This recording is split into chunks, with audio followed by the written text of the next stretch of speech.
abiyyi si barbaada hatattamaan waajjira muummicha ministeeraa dhaqinaa jira. Toleedhaan fiigee dhaqee maal goon seenuu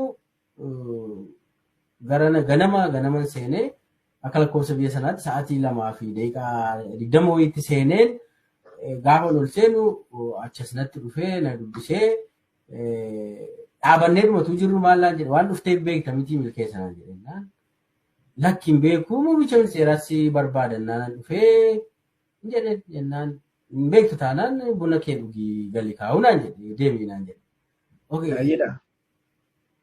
Abiyyi naa jedha. Buna kee dhugii gali kaa'an beektu waan dhufteef waan na bira dhufteef hin beektu taanaan buna kee dhugii galii naan jedhe. Maarree eessa bunni hin jiru man dhufne sa'aatiin ganama akka lakkoofsachiitti sa'aatii 2 akka jechuun ganama. Itti naa mikaa buna koo dhugeen gala deemee ofirra garagalee gaafa deemee eessa dhaqxaa naan jedhe.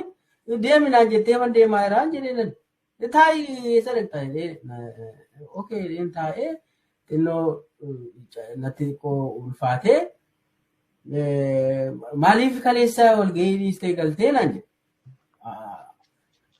Kanaaf si barbaade maali akkasitti natti nim ture beektaa hin beektu maaltu fidee walgahii dhiistee maa deemteetti na gaafachuu qabda jedheen xiqqoo walitti jalqabnee maallaan jedhaa ani tokkoffaa ODP yeroo diignu waan akka mi'a akka ijaarus garamitti akka deemnus hin beeku.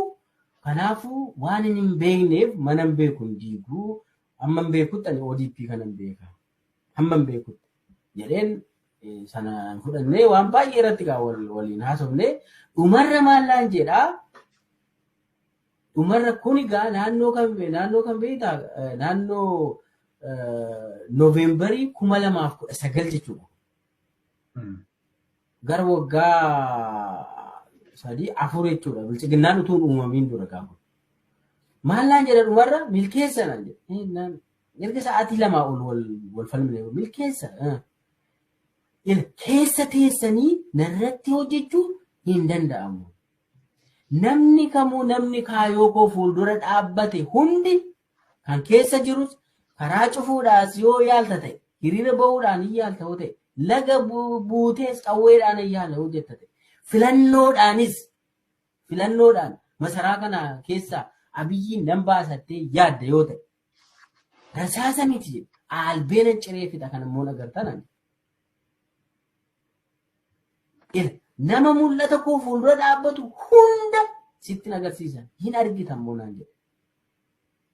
Hin argita namni mul'ata koo fuuldura dhaabbatu mootummaa keessas haa ta'u mootummaa alaas haa ta'u caakkaattis daqiiqawwee qabadhu karaa cufuudhaafis yaali keessa taa'is honnoo filannoodhaanis na dorgomi cireen fixa rasaasan balleessu albeen jedhe albeen agarsiisa. Narroomee so achumarraa ka'eetanan namni kun baay'ee hamaadha dheen murteesse gaalaadha. Anama kana dhimma nama sobuufis hin qabu dhimma wanni jedhuufis hin qabu.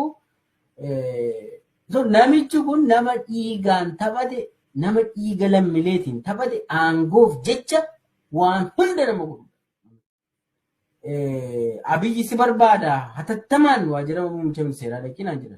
Toleedhaan fiigee dhaqee maal goon seenuu ganama seenee akka lakkoofsa biyya sanaatti sa'aatii 2 fi daqiiqaa 20 wayiitti seeneen gaafa ol seenu achasnatti dhufee na dubbisee dhaabannee dhumatu jirru maallaan jedhe waan dhufteef beekta miti milkeessanaan jedhennaan lakkiin beekuu muummicha ministeeraas barbaadannaan dhufee jedhe jennaan hin beektu taanaan buna kee dhugii gali kaa'uu naan jedhe deemii naan jedhe. Abiyyi naa jedha. Buna kee dhugii gali kaa'an beektu waan dhufteef waan na bira dhufteef hin beektu taanaan buna kee dhugii galii naan jedhe.